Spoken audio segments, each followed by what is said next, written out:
김남국 코인 의혹 관련해서 국민의힘의 공세 수위가 연일 높아지고 있습니다. 자, 그 와중에 어제였죠. 김재원 최고위원이 징계 이후 약 2주 만에 자명을 깨고 활동 재개를 알렸는데요. 당 안팎에서는 자칫 김 최고위원의 행보로 대야 전선인 코인 이슈가 분산되는 거 아니냐 우려의 목소리도 있습니다. 관련해서 국민의힘 소속 이용 의원과 함께 코인 의혹 또 당내 현안에 대한 이야기 나눠보겠습니다.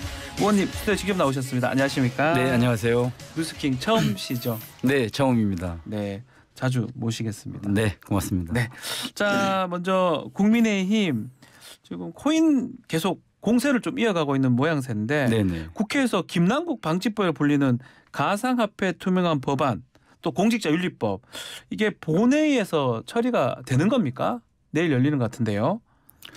이번 김남국 의원 사태에서 네. 현직 의원이 코인을 통해 가지고 어떻게 보면 몰래 이제 뭐 수십억 또는 뭐 아직 검증되지는 않았지만은 네. 이 수백억 상당히 거래한 것인데 국회 스스로가 그동안 이런 문제에 대해서 굉장히 방관했다고 저는 생각을 합니다. 네. 그리고 이번 법 개정안으로 국민들께서 보시기에 어떤 권력 중심에 있는 정치인들의 재산 등 그다음에 가상자산에 대한 조금이나마 어떤 투명하고 공개될 수 있다는 점이 저는 좀 이 중점을 좀 두고요. 이 법 통과의 문제는 전적으로 저는 민주당의 어떤 역할이라고 저는 생각을 합니다. 민주당이 큰 당이고 다수당이니까 그럼요. 그렇습니까? 예. 뭐 지금까지 보셔야겠지만은 어떤 거대 야당의 어떤 입법 폭주로 인해 가지고 많은 것들을 항상 이제 강의했잖아요. 네. 그래서 이번 부분도 어떤 민주당의 도덕적인 문제가 큰 관건이라고 저는 생각을 합니다. 자, 지금 가상화폐 투명 법안 보니까 지금 21대 현역 국회의원도 포함이 되는 것 같아요. 뭐 시행 시기를 좀 늦는다 하더라도 네. 다 신고를 해야 된다 이건데 네. 이걸 의원님도 동의하시는지도 그리고 신고를 또 안 했을 때 뭔가 벌칙이 있을 수 있는지 궁금하네요. 뭐 재산 신고 예. 그다음에 이제 국회의원 윤리 강행하고 똑같은 어떤 잣대를 좀 보고 있는데요. 저는 물론 이제 이 부분에서 전적으로 좀 동의를 하고요. 코인 혹시 가지고 계신 게 있습니까? 저는 코인을 해본 적은 없습니다, 사실. 없습니까? 예, 예. 예. 그래서 이제 이번 이제 김남국 의원이 이 가장 좀 이슈되는 부분인데 네. 이번에도 어떤 정황된 부분이 언론 보도를 통해서 저도 좀 확인을 좀 했는데 네. 특히나 이제 작년에 대선 기간 2월부터 3월 이 한 달 동안에 쪼개기 인출을 좀 했더라고요. 네. 그것도 무려 2억 5천만 원의 어떤 현금 한 것으로 좀 확인이 됐는데요. 그 출처 자체가 좀 불확실하고 불명한데 이런 것들을 좀 명확하게 하기 위해서 했던 어떤 부분인 것 같습니다. 네. 지금 말한 것처럼 네. 이 국민의힘 그 코인게이트 조사단에서 그 시점이니까 혹시 대선 과정에서 자금 세탁한 거 아니냐 이렇게 의혹 제기를 하는 것 같습니다.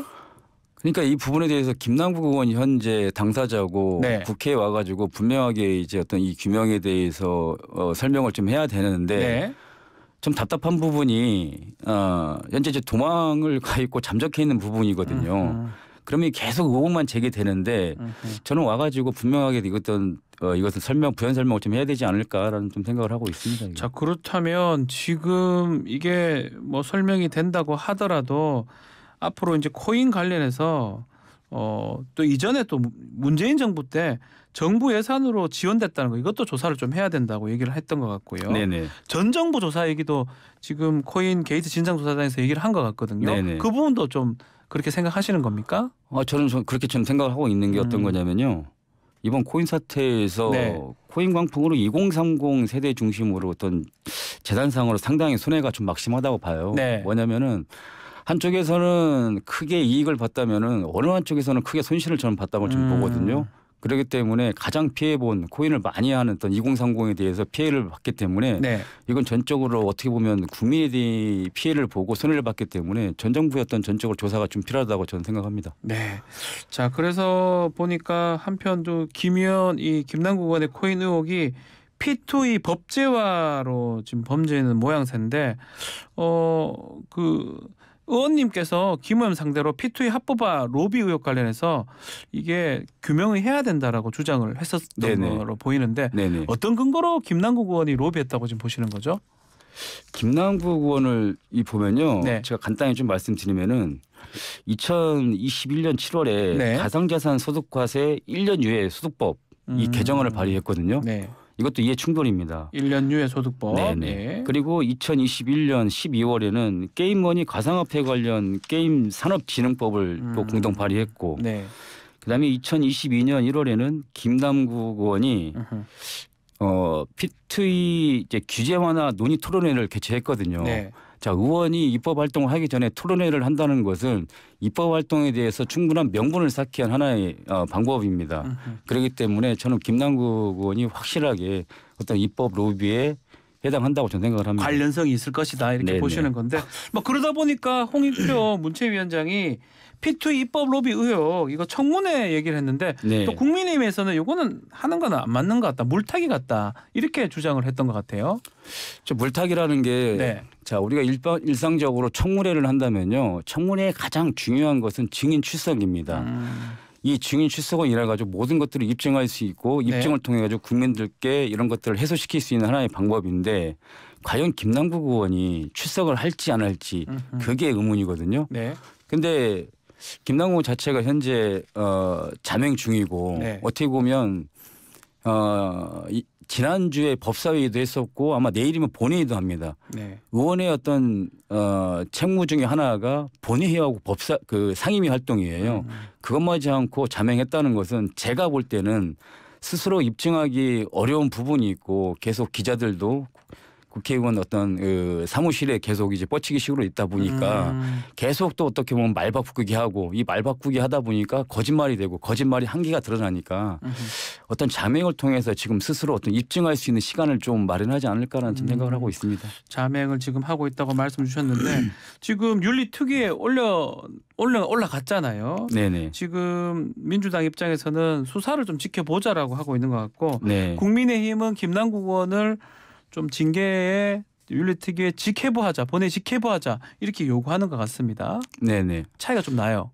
저는 제가 봤을 때는 이 사안은 분리해서 봐야 될 사안입니다. 네. 말 그대로 검경 이 수사 같은 경우는 법에 위배된 부분을 명확하게 하기 위해서 수사를 하는 것이고요. 네.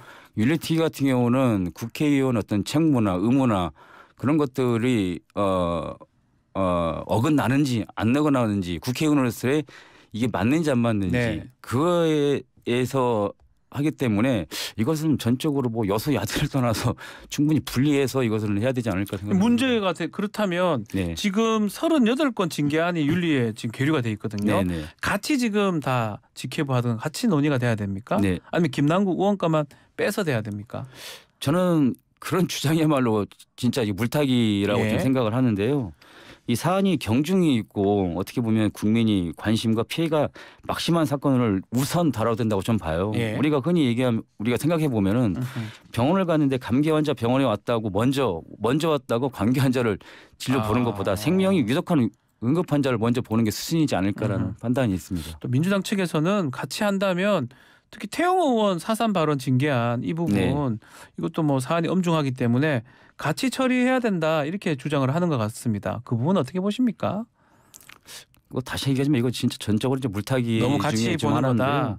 태영 의원 징계권도 있고 예. 지난 이태원 참사 때 어떻게 보면 민주당 의원 이 재난 현장에서 닥터카를 자신의 수행 어떤 차량처럼 쓴 사건도 징계 올라와 있거든요. 신영원 의원 말씀하는 거죠? 네.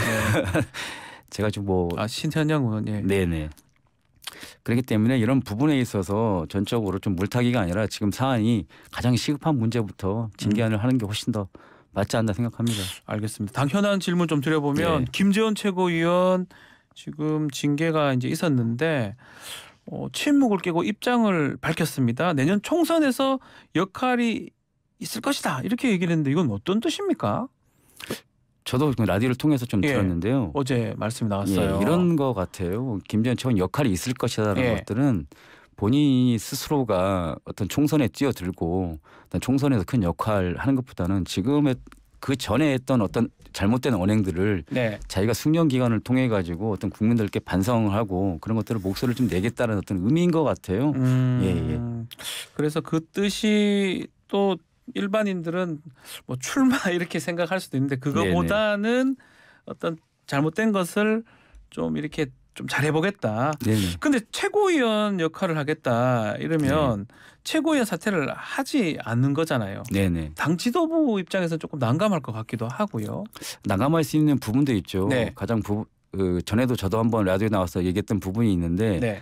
당에 좀 부담이 되지 않고 선당 후사식으로 좀 본인 스스로가 사퇴한다면은 좀 더 이제 국민들한테 우리 당이 좀 지지를 받지 않을까라고 좀 생각을 하는 부분이 좀 없지 않아 있습니다.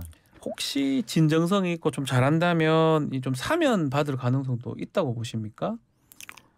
사면 그 부분은 전적으로 예. 좀 당의 윤리에서 좀 해야 될 문제고요. 네. 저는 이제 개인적으로 생각한다면 네. 어떤 사면을 한다면 우리가 민주당과 다를 게 좀 없다고 저는 봐요. 아, 의원님께서는 그렇게 보시는 거군요. 예. 어떻게 보면 이제 민주당도 항상 탈당을 하고 다시 이제 복당을 하는 어떤 이런 상황이잖아요. 그렇기 때문에 국민들께도 그런 것을 다 알 거라고 저는 봐요. 그렇기 때문에 우리는 민주당과 다르다는 것들은 그런 것들을 좀 보여주지 않을까 생각합니다. 우리 이용 의원께서 생각하기에는 가장 잘하는 것은 최고위원 사퇴하는 것이다 이렇게 보시는 거군요. 저 개인적인 생각으로 그렇습니다. 개인적으로 그렇게 네. 보시는군요. 그래서 혹시 이 재원 최고위원이 이렇게 공개 행보를 하게 되면 네네. 지금 김남국 의원 코인 이슈 이게 좀 가릴 수 있다 이렇게 당내에서 이슈 분산에 대해서 좀 우려하고 있는 것 같기도 합니다. 네네. 진짜 그렇게 보시는 겁니까? 저는 그렇게 보지는 않습니다. 네. 예. 김재원 최고위원 같은 네. 경우는 어떤 실언 막말로 인해 가지고 어떤 징계를 확실하게 지금 당에서 줬고 선을 그었잖아요. 네. 근데 이제 김남국 의원 어떤 이런 사태 같은 경우는 어떤 국민들의 어떤 피해 또는 이제 2030의 어떤 청년 정치인들의 다시는 이제 청년 정치인들이 발돋움할 수 있는 그런 부분을 이 사다리를 완전히 끊어놓은 상태거든요. 예. 그렇기 때문에 이런 부분은 좀 다르다고 저는 봅니다. 다르다 보시군요. 네. 6월 9일 날그 태영호 최고위원 후임 새 최고위원 선출이 되는데 그때 최고위원 제 후보로 나갔던 걸로 제가 기억을 하거든요. 네네. 혹시 제안이 들어올 가능성도 있는 겁니까? 아니면 선출될 가능성도 있어요? 우리 의원님은요? 저는 없다고 봅니다. 아, 왜 그러십니까? 저는 없다고 그래도, 보고요. 예. 제 스스로도 예. 저는 이 선출직 제안을 받아도 제가 거절할 생각이고요. 아, 그게 어떤 거냐면 저는 지금 대통령께서도 지금 굉장히 지금 외교 활동도 좀 잘하시고 네. 그리고 지지율 폭도 조금 이제 소폭을 좀 하시고 있는 네, 상황이고요. 네, 네. 당도 이제는 또 뭐 징계 결정에 의해서 좀 안정된 어떤 상황이라고 좀 봅니다. 그런 데에서 제가 이제 그래도 대통령 수행실장을 한 역할에 있어서 조금이라도 어떤 좀 국민들한테 좀 부담이 좀 되지 않을까라는 생각에 저는 이렇게 좀 죄송한 질문일 때 네네. 친윤일 수 있기 때문에 약간 아닌 사람이 돼야 된다 이 말씀을 애둘러 말씀하시는 겁니까? 뭐 혹시나 예. 그런 부분보다도 예. 조금이라도 이제 국민들께서 좀 오해의 소지가 있지 않을까 오해할 수 있으니까. 생각합니다. 왜 그러냐면 예. 저도 많은 생각을 했는데 김재원 최고하고 태영 의원을 징계를 준 것은 결국은 이용 의원을 최고위원 시키기 위한 하나의 방법이지 않나 이렇게 또 오해할 수 있는 부분이 있거든요. 혹시나 그럴 수 있으니까. 예. 그러지 않을 수도 있지만은 예. 제 생각에는 그런 또 어떤 과정이 있으면은 전적으로 부담이 우리 윤석열 대통령께 좀 있지 않나 또 당에 대한 또 부담이 있지 않나 싶어가지고 예. 저는 출마할 생각이 없습니다. 알겠습니다. 네. 지금 대통령 얘기하셨는데 G7 다녀오셨어요. 네네. 전반적으로 이번 외교 평가 한번 해주십시오. 이번에 좀 지지율 상승도 눈에 띄는 것 같습니다. 굉장히 크죠. 뭐냐면은 그 참가국으로 이제 호주, 인도, 브라질 등과 함께 네. 간 것이고 확실하고 그리고 분명한 것은 이제 대한민국이 국제 외교 무대에서 중심에 서 있다는 것입니다. 네. 외교 무대가 이번이 끝이 좀 아니고 어떻게 보면 역대 최초 한미일 3국 정상회담 이런 자리에 계속해서 좀 예정될 거라고 전 판단이 되고요. 네. 그리고 이번에 저는 가장 잘했던 점이 대통령께서 한일 번영과 평화를 위한 양국 협력의 중요성을 굉장히 좀 강조를 하셨고 네. 그리고 한국인 원폭 희생자 유령비의 첫 공동 참배를 했다는 점 이런 거에 대해서 저는 굉장히 국민들에 대한 공감을 같이 샀다고 저는 판단됩니다. 자, 김건희 여사가 지금 좀 행보가 계속 좀 늘어나고 있는데 네. 윤석열 대통령 지지율에 미치는 영향도 있다고 보시는 겁니까? 긍정적으로 이제 미친다고 보시는 겁니까? 저는 조금이라도 있다면 네. 좀 영향이 미친다고 저는 판단됩니다. 네. 좋게 미칠 것이다. 네. 그러니까 앞으로 좀 더 활동할 가능성도 있다고.